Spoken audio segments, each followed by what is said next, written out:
नमस्कार साथियों, मैं volleyball coach Sunil Kumar, Punjab police. आज हम वॉलीबॉल के बारे में बात करेंगे। जो भी मेरे दोस्त फिजिकल एजुकेशन से रिलेटेड है या कोई प्लेयर वॉलीबॉल के प्लेयर हैं या कोई रेफरी या कोचेस साहबान जिनको भी सब्स्टिट्यूशन के बारे में कोई भी कन्फ्यूज़न है, वो आज हम दूर करने की कोशिश करेंगे। तो आज हम वॉलीबॉल के रूल नंबर 15 के बारे में बात करेंगे। तो रूल नंबर 15 में चैप्टर नंबर 4 सब्स्टिट्यूशन के बारे में बात करेंगे। तो मैं बताना चाहूँगा, नंबर 1, जब भी कोई वॉलीबॉल का मैच स्टार्ट होता है उस टाइम पे जब फर्स्ट सेट खेला जाता है उस टाइम पे जो फर्स्ट 6 प्लेयर होते हैं जो रोटेशन स्लिप में जिनका चेस्ट नंबर और पोजीशन भर के रेफरी को सबमिट कराया जाता है सेकंड रेफरी को, उसके अकॉर्डिंग ही जो स्टार्टिंग लाइनअप होती है उन प्लेयरों के साथ जो एक्स्ट्रा चेंजिंग वाले प्लेयर होते हैं लिबरो को छोड़ के, उनके साथ जब भी कोई प्लेयर चेंज करता है तो उसको हम बोलते हैं सब्स्टिट्यूशन प्लेयर। तो सब्स्टिट्यूशन कब होता है? जब प्लेइंग सेट के प्लेयर जो फर्स्ट लाइनअप पे होते हैं उनके साथ जब भी कोई प्लेयर चेंज करता है एक सेट में, तो वो क्या होता है? सब्स्टिट्यूशन। तो नंबर 1 सब्स्टिट्यूशन में हमने आपको बताया। नंबर 2 में मैं बात करूंगा, जो सब्स्टिट्यूशन होते हैं वो एक सेट में 6 सब्स्टिट्यूशन होते हैं। कितने?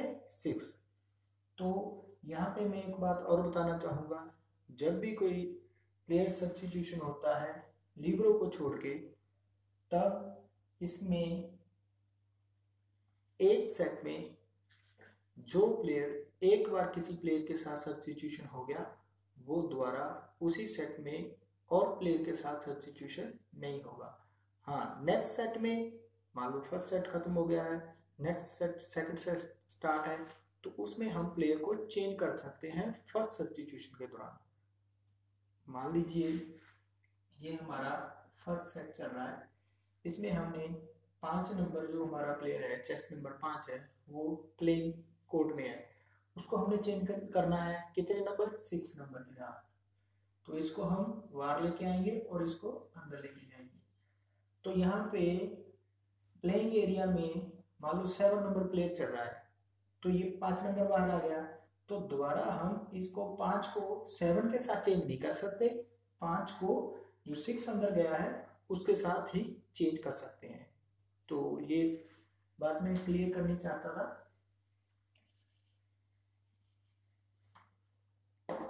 नंबर 3 हम बात करेंगे। आगे मैं आपको और डिफाइन करूंगा सब्स्टिट्यूशन की पोजीशंस कैसी होती हैं, कैसे कैसे उसको सब्स्टिट्यूशन कर सकते हैं। तो नंबर 3 हम बात करते हैं, सब्स्टिट्यूशन जोन होता है। जैसे ये हमारा कोर्ट है, वॉलीबॉल कोर्ट, ए कोर्ट, ये हो गया बी कोर्ट, और क्या होता है यहाँ पे अटैक लाइन होगी, ये होगी अटैक लाइन। तो इस एरिया से ही सब्स्टिट्यूशन होगा। ये हो गया बैक जोन, ये हो गया फ्रंट जोन, और जो अटैक लाइन से लेके सेंटर लाइन का एरिया है, मान लो उसी एरिया में से ही सब्स्टिट्यूशन होगा। कोई भी प्लेयर इस एरिया में से ही सब्स्टिट्यूशन होगा। तो आगे हम बात करते हैं, एक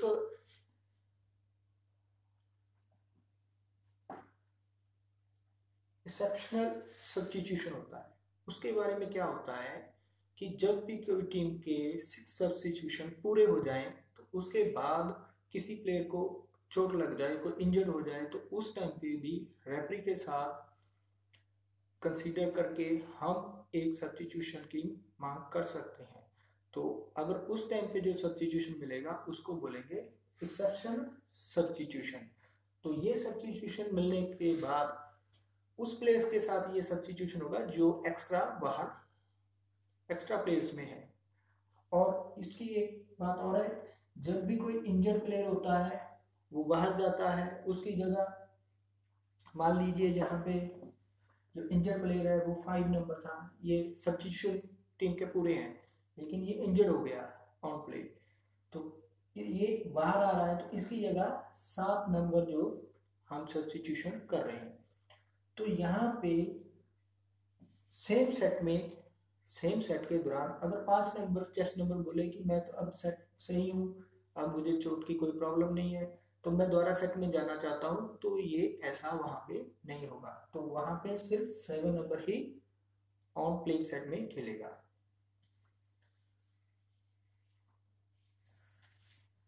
तो आगे हम बात करते हैं सब्स्टिट्यूशन के बारे में।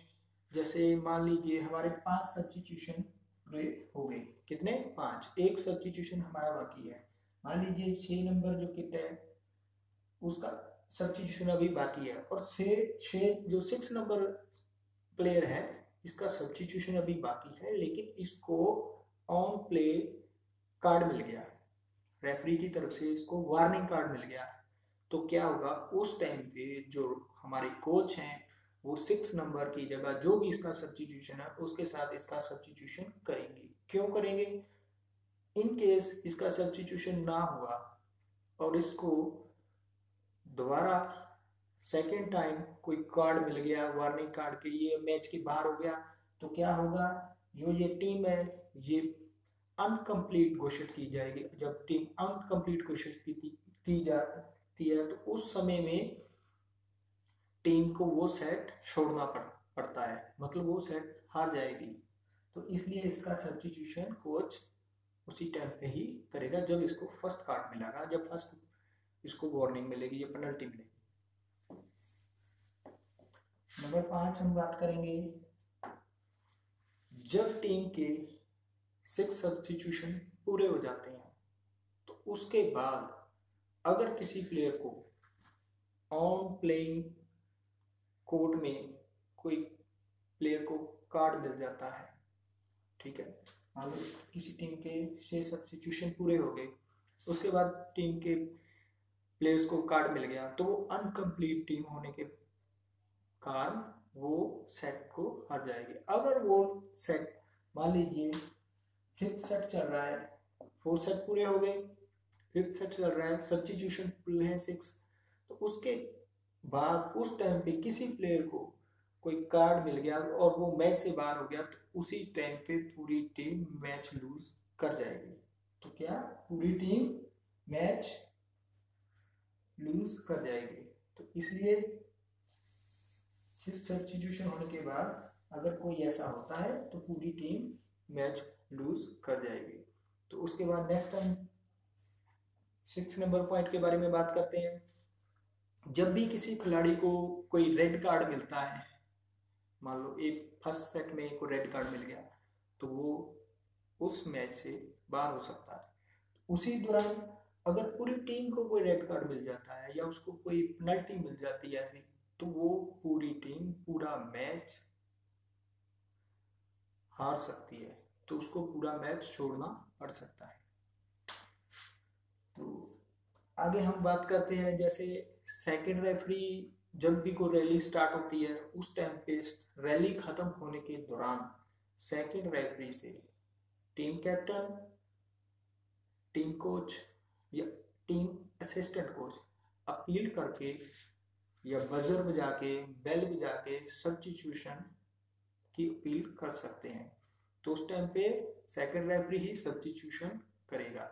हाँ, एक मोस्ट इम्पोर्टेंट बात ये है कि एक ही टाइम पे मतलब 4 या 5 प्लेयर सब्स्टिट्यूशन भी हो सकते हैं, मतलब सारे प्लेयर सब्स्टिट्यूशन हो सकते हैं एक ही वेल पे, एक ही समय पे। तो आगे हम बात करते हैं पॉइंट नंबर 8। पॉइंट नंबर 8 में मैं बताना चाहूँगा, जैसे रैली चल रही है तो रैली चलते समय अगर कोई असिस्टेंट कोच सिटिंग जोन में है, वहाँ से उससे गलती से कोई बेल या बजर बज गया, तो उस टाइम पे जो रेफरी है टीम को वार्निंग देंगे। अगर दोबारा फिर कभी ऐसा हुआ तो उसको पेनल्टी दी जाएगी। आगे बात करते हैं हम, जैसे जो नंबर पैडल होते हैं जिससे हम चेंज करते हैं। मान लीजिए ये नंबर पैडल है, इसको शो करना होगा कि मेरा चेस्ट नंबर 10 है और जो बाहर आ रहा है उसके पास नंबर पैडल होना चाहिए 5। 5 और 10 चेंज कर रहे हैं तो हम ऊपर करके इसको शो करेंगे, नंबर को शो करेंगे, उसके बाद ही सब्स्टिट्यूशन होगा। तो नंबर पैडल का होना बहुत जरूरी है।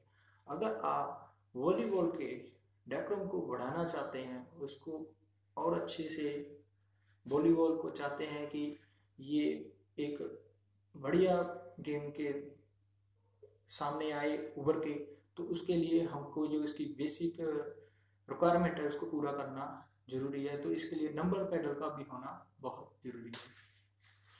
तो आगे हम बात करेंगे नंबर 10।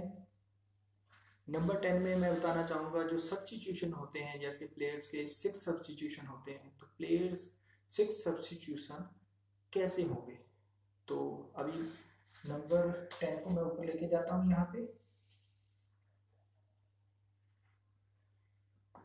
कितने हो गए, 6 सब्स्टिट्यूशन। 6 सब्स्टिट्यूशन में क्या होगा, मान लीजिए ये मैं आपको फॉर्मेट बता देता हूँ।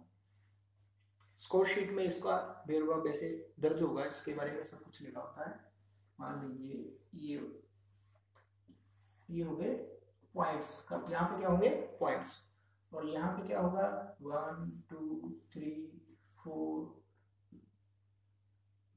5 एंड 6। मान लीजिए यहाँ क्या है 12 नंबर 11, सॉरी यहाँ पे हो गया 11 10 9 8 7 6 5 4 3 2 1 एंड 12। ये हमारे प्लेयर्स के हो गए चेस्ट नंबर। ये है प्लेइंग एरिया के प्लेयर। 6 7 8 9 10 11 ये क्या है प्लेइंग एरिया की, जो प्रेजेंट प्लेइंग एरिया में प्लेयर है। तो हमने यहाँ पे हमारे पास सब्स्टिट्यूशन प्लेयर्स कौन से हैं 5 4 3 2 1 एंड 12 नंबर लिब्रो मान लीजिए आप, इसको क्या है, ये क्या है, ये लिब्रो है। तो ये हमारे पास 5 प्लेयर है सब्स्टिट्यूशन। तो क्या होगा यहाँ पे 6 नंबर के साथ जब भी कोई 5 नंबर को सब्स्टिट्यूशन करेंगे तो इसे क्या माना जाएगा, ये फर्स्ट सब्स्टिट्यूशन है। यहाँ पे काउंट किया जाएगा कि उस टाइम पे टीम के कितने स्कोर हैं या कितने पॉइंट हैं। मान लीजिए 10 है, यहाँ पे नोट किया जाएगा स्कोर शीट पे 10 पॉइंट पे 6 और 5 का सब्स्टिट्यूशन हुआ था। नेक्स्ट सेकंड सब्स्टिट्यूशन, यहाँ पे आ गया एक सब्स्टिट्यूशन, यहाँ पे 2, इसको चेंज करते हैं तो यहाँ पे हो गया 3, इसको चेंज करते हैं तो कितने हो गए 4, इसको चेंज करते हैं तो कितने हो गए 5 सब्स्टिट्यूशन। तो टोटल कितने हो गए 5 सब्स्टिट्यूशन। अब कितने रह गए, एक रह गया। मान लीजिए ये तो लिब्रो है, इसको हम सब्स्टिट्यूशन नहीं कर रहे, तो 11 नंबर हमारा अभी प्लेयर है जो प्लेइंग सेट में, इसका अभी सब्स्टिट्यूशन नहीं हुआ है, लेकिन हमारे पास सब्स्टिट्यूशन एक है।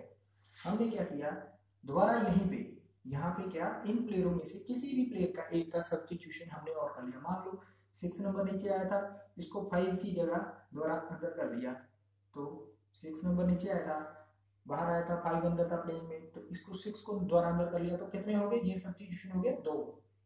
तो यहाँ कितने पॉइंट पे किया हमने, इसके पॉइंट यहाँ पे काउंट होंगे। मान लीजिए 20 पॉइंट पे किया तो यहाँ पे 20 पॉइंट लिखे जाएंगे, 20 पॉइंट्स लिखे जाएंगे। यहाँ पे जो जब भी ये प्लेयर वाले करते हैं, जैसे सेकंड थर्ड फोर्थ 5, जब भी ये प्लेयर सब्स्टिट्यूशन होते हैं इनके पॉइंट भी यहाँ पे काउंट होंगे। मान लो ये 12 नंबर 12 पॉइंट पे किया था, ये 15 पे किया था, ऐसे जब भी जो भी पॉइंट होंगे वहां पे काउंट किए जाएंगे। तो अभी हमारे दिमाग में ये कंफ्यूजन नहीं होनी चाहिए कि 11 नंबर तो हमारा सब्स्टिट्यूशन हुआ ही नहीं, तो हमारे सब्स्टिट्यूशन 6 सब्स्टिट्यूशन नहीं हुए हैं। तो क्या हुआ है, यहाँ पे हमने 2 ले लिए, 3 4 5 और 6, तो यहाँ पे क्या होगा 6 सब्स्टिट्यूशन हमारे कंप्लीट हो गए हैं। तो ये मोस्ट इम्पोर्टेंट था, इसके बारे में अब मुझे लगता है आप लोगों को क्लियर हो गया होगा। तो उसके बाद एक बात और करते हैं, पॉइंट नंबर 11 के बीच मान लीजिए यहाँ पे जो हमारा फर्स्ट सब्स्टिट्यूशन, जब कोई भी हमारे 5 सब्स्टिट्यूशन हो गए हैं इसके साथ जो जैसे भी चेस्ट नंबर शो कर। उसके बाद हम क्या कर रहे हैं, 6 सब्स्टिट्यूशन ले रहे हैं, वो क्या है 5 का ले रहे हैं, किसके साथ 7 के साथ। तो ये भी एक गलत है, क्योंकि हमारा जो एक सेट में एक सब्स्टिट्यूशन सेम प्लेयर के साथ होगा। 5 का 6 के साथ है तो 6 के साथ ही होगा। नेक्स्ट सब्स्टिट्यूशन एक सेट में इसी के साथ होगा। हाँ, नेक्स्ट सेट में 7 का 5 के साथ स्टार्टिंग में कम सब्स्टिट्यूशन हो सकता है, लेकिन जो सेट चल रहा है उसमें अगर 6 के साथ 5 का एक बार सब्स्टिट्यूशन हो गया तो सेकंड सब्स्टिट्यूशन 7 के साथ 5 का बिल्कुल नहीं होगा।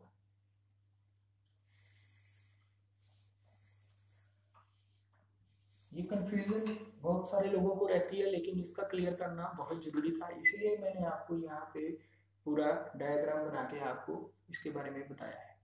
तो आगे हम बात करते हैं, जैसे लिब्रो है, Libre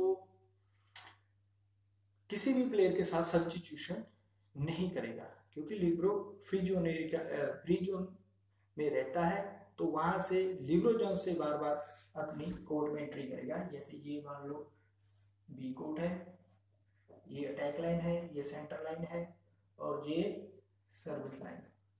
attack line, centre line, तो ये होगी सर्विस लाइन। तो ये वाले जोन से क्या होगा सब्स्टिट्यूशन जोन, और ये वाला होगा जितना एरिया ये 6 मीटर का होता है, इसमें से लिब्रो कभी भी अंदर आ जा सकता है, तो इसको बोलते हैं लिब्रो जोन। तो ये था सब्स्टिट्यूशन के बारे में। आगे हम बात करेंगे chapter number 5, rule number 15, chapter number 5 के बारे में।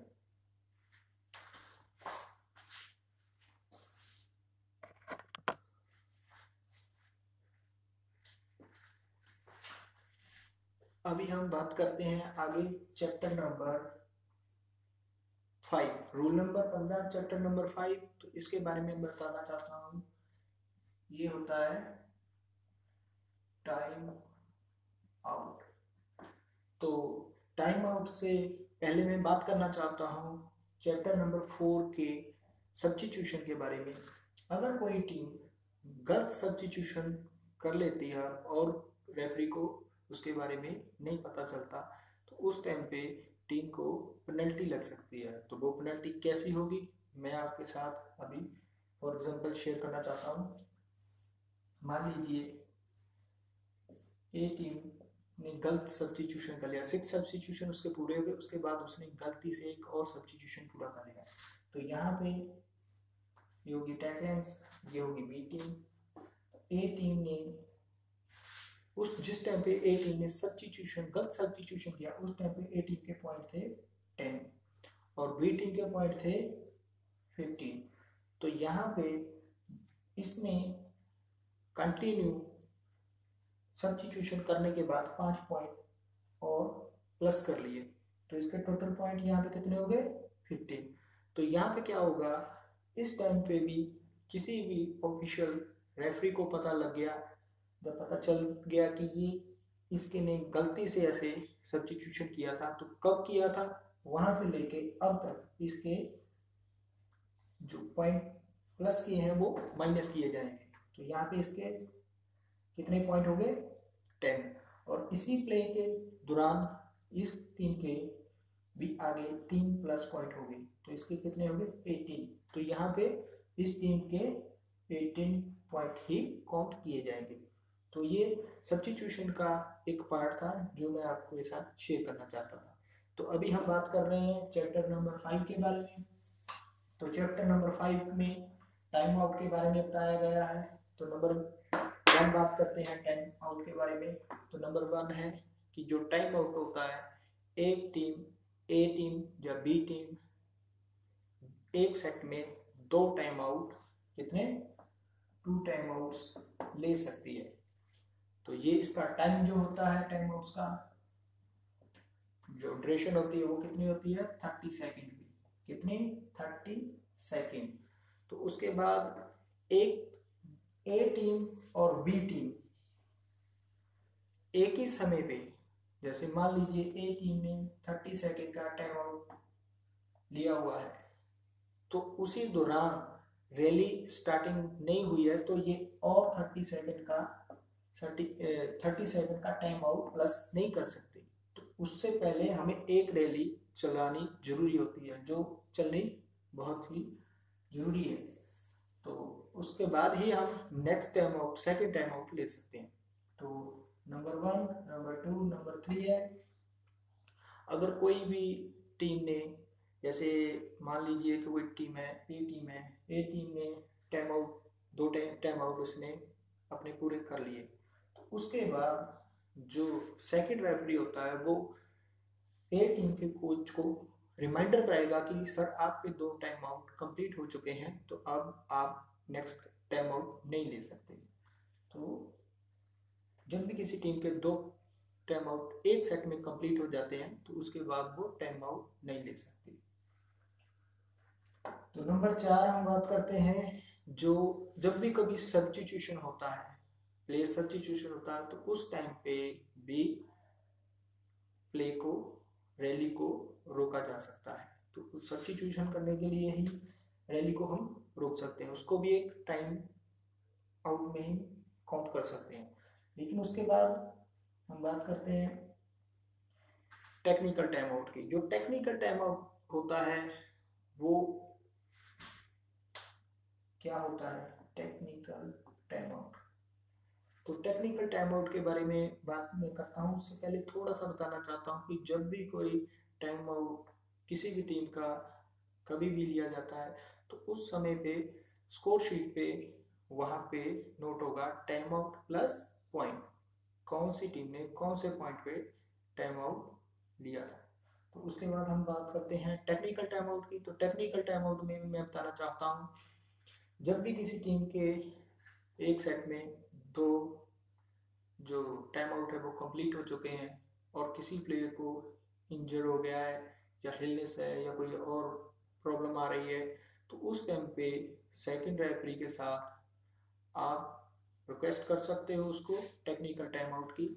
तो वो एक ऐसा टेक्निकल टाइम आउट जो 3 मिनट का होगा, कितना 3 मिनट का होगा, वो कंसीडर करके आपको दे सकते हैं।